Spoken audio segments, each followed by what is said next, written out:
Pada akhirnya orang yang siap menghadapi kesendiriannya, justru dia akan menemukan kesadaran diri yang paling dalam, yaitu Tuhan. Dalam kesepianmu yang paling puncak, kalian justru akan menyadari hadirnya Tuhan. Inilah from solitude to spiritual awareness. Dari kesendirian menuju kesadaran spiritual.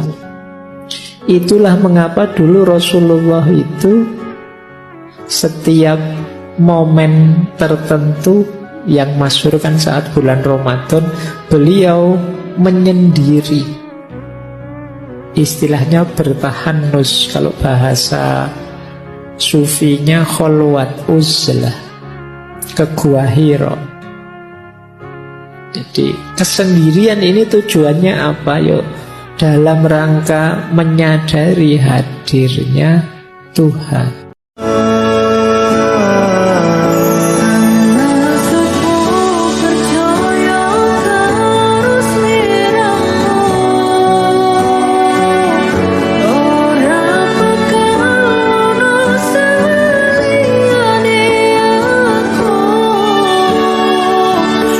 Mungkin nak iman tenan, ciri utamanya rukuk, ciri utamanya saat ini mboten.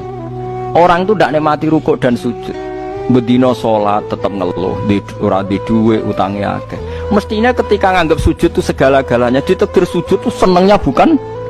Nabi itu nak nyifati sujud saking senengnya. Hatta takuna sajdatul wahidah khairan minat dunya wa ma fiha. Sehingga satu sujud lebih baik dari dunia dan seisinya. Coba sekarang, nanti kamu di akhirat, identitas kamu yang menjadi sah masuk surga itu hanya sujud kamu. Tapi kita sujud itu biasa wae, seakan-akan tidak nikmat Allah yang luar biasa untuk duit akeh.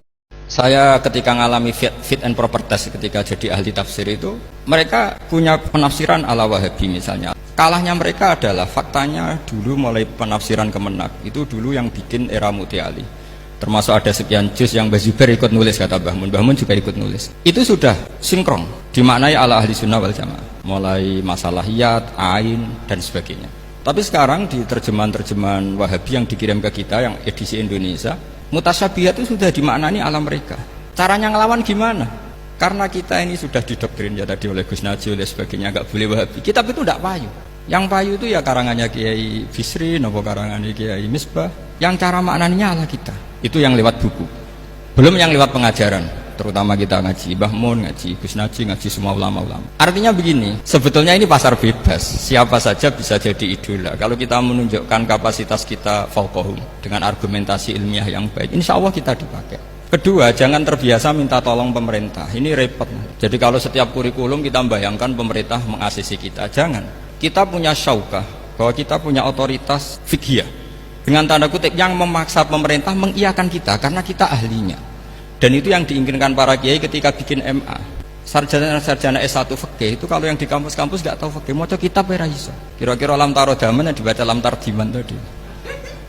Tapi mereka fatwa fikih dan mereka nyebut Ghazali, Syafi'i itu tanpa pakai imam.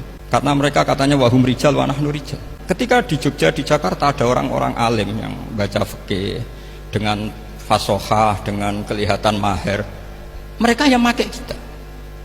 Makanya benar Imam Ghazali, kita punya jahmannya bisa mengendalikan hati liwat syaukah, syafaqatul ilm atau barukatul ilm atau satwatul ilm. Pasti yang kerja al-haqqu mesti wazahakul batin.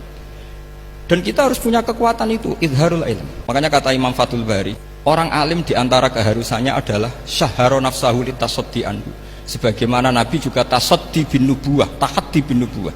Dan itu Imam Ghazali secara fasih mengatakan ketika amal sirri dan amal alaniyah itu bertentangan, kata Imam Ghazali, wa ayu mansibin sing fauqa darujatil anbiya, dan mereka amalnya alaniyah liuk tadabihi. Jadi menurut saya, misalnya Anda hidup di daerah yang salafi, gak iso ahli tafsir dari kecangkeman ngomong apa tafsir, baca saja tafsir Dawi, baca secara fasih, secara benar. Kalau perlu, kalau mereka gak mau ya ditantang, mereka pasti tidak bisa. Akhirnya kita punya syaukah. Saya punya pengalaman begitu, misalnya tadi mereka misalnya tanya, Pak Bah, menurut kamu cindil tikus itu gimana? Saya tanya, ayatnya apa yang dipakai menghalalkan itu? Kula ajidu itu. Mbok mereka baca ayat tentang sifatun nabi, wa yuharrimu alaihimul khobais. Terus tak bacakan takrib, di antara yang haram adalah istahbasatul arab min ahli sarwah begini. Mereka nerima. Nah begitu juga masalah kurikulum itu, kalau pondok-pondok sebesar Bahmun, Salafiyah, Situbondo, kalau yang punya kiai top itu bisa menentukan kurikulumnya sendiri, termasuk sekarang MA yang di sini tuh, di Gus Naji, di Sahal, terus di Mus. Karena kita populer, tentu populer kita ada hadun nafsi, saya yakin tidak hadun nafsi, itu supaya tadi idhar. Kalau ada idhar pasti yang lain itu ya kelip-kelip gitu. Makanya syarat kebenaran lidhirahu ala dini kulli. Saya masih ingat ketika ngaji Bahmun, ulama itu butuh idhar, tunjukkan kalau kita ini benar. Nanti pasti wazahakul batin.